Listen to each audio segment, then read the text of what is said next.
Bonjour à tous, je m'appelle Alice, je suis animatrice nature avec l'association France Nature Environnement Rhône, une association basée à Villeurbanne qui milite pour la protection de la nature via deux secteurs principaux, l'éducation à la nature et à l'environnement d'une part et l'expertise naturaliste via des suivis scientifiques notamment d'une autre part. Pendant cette période de confinement, on a décidé de vous faire des petites vidéos et moi j'ai voulu vous parler aujourd'hui d'une plante sauvage, souvent méconnue parce qu'on la catégorise facilement parmi les mauvaises herbes, alors que c'est une plante pleine de bienfaits, qu'il est chouette d'en apprendre plus sur cette plante. Et je vous la présente de suite. J'en ai pas mal autour de moi. Voici l'ortie, Urtica dioica de son petit nom scientifique. Je vous présente ses caractéristiques principales. Donc on observe ses feuilles pour être sûr que c'est bien une plante d'ortie. Les feuilles sont opposées, c'est-à-dire qu'elles se font face les unes des autres. Enfin, deux feuilles se font face. Elles sont dentées. Et en fait, on appelle le port décussé, c'est-à-dire que deux feuilles se font face et ensuite, par étage, elles sont perpendiculaires les unes des autres. Donc un étage, hop, encore, et ça continue comme ça. Et ça fait un port décussé. L'ortie est souvent un peu... on a parfois un peu peur de l'accueillir parce qu'elle est bien sûr urticante et les piqûres d'ortie sont assez virulentes. Mais je vais vous donner des petits secrets.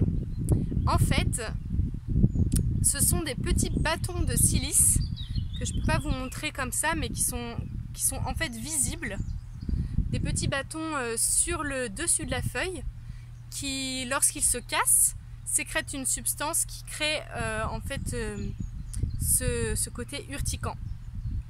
Mais en dessous de la feuille, il y a pas de picot et donc vous pouvez en fait attraper la feuille par le dessous et ensuite en broyant cette feuille, lorsque vous la broyez, vous cassez les petits picots de silice et une fois qu'ils sont cassés, la substance est relâchée et ils ne peuvent pas vous piquer la peau. Et donc vous pouvez manger une feuille comme ça. Et oui, et le goût de l'ortie ressort de façon forte.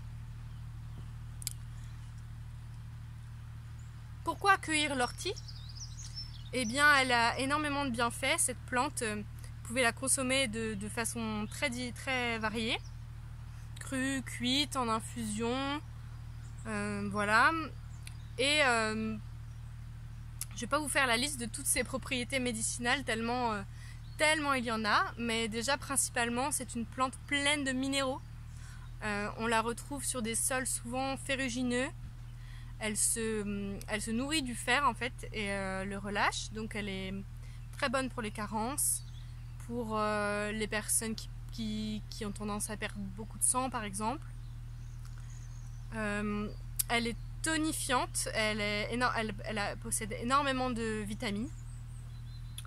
Et on peut l'accueillir au printemps, car c'est le moment où les plantes jeunes apparaissent. Vous pouvez cueillir par exemple le dessus de la feuille, le dessus de la plante, comme ça vous êtes sûr que c'est jeune et frais. Et une fois qu'elle est cueillie, moi par exemple j'aime bien la faire sécher, parce que l'ortie séchée, vous pouvez la garder des mois et faire vos petites infusions comme ça. Personnellement, là, je l'ai mélangée avec du plantain parce que l'ortie a aussi un effet antihistaminique naturel. Et comme j'ai des allergies de printemps, que le plantain est bon pour les problèmes d'yeux, eh bien, je fais ce petit mélange et je peux en consommer comme ça tous les jours une petite cure d'ortie en infusion. Et une fois qu'elle est sèche, vous pouvez aussi, si vous voulez, la broyer Et ça se garde voilà, des mois et ça vous fait un petit aromate gratuit pour saupoudrer vos salades, vos pâtes. Ça donne un petit goût, c'est vraiment bon. Et surtout, c'est bon pour vous. Voilà, ça va vous faire un petit tonifiant naturel. Donc j'espère que ma vidéo vous aura donné envie de faire des cueillettes sauvages. Et pour celles et ceux d'entre vous qui ont de l'ortie dans votre jardin, eh bien maintenant vous savez quoi en faire et vous savez que c'est intéressant de le garder et d'en prendre soin. Voilà, à bientôt!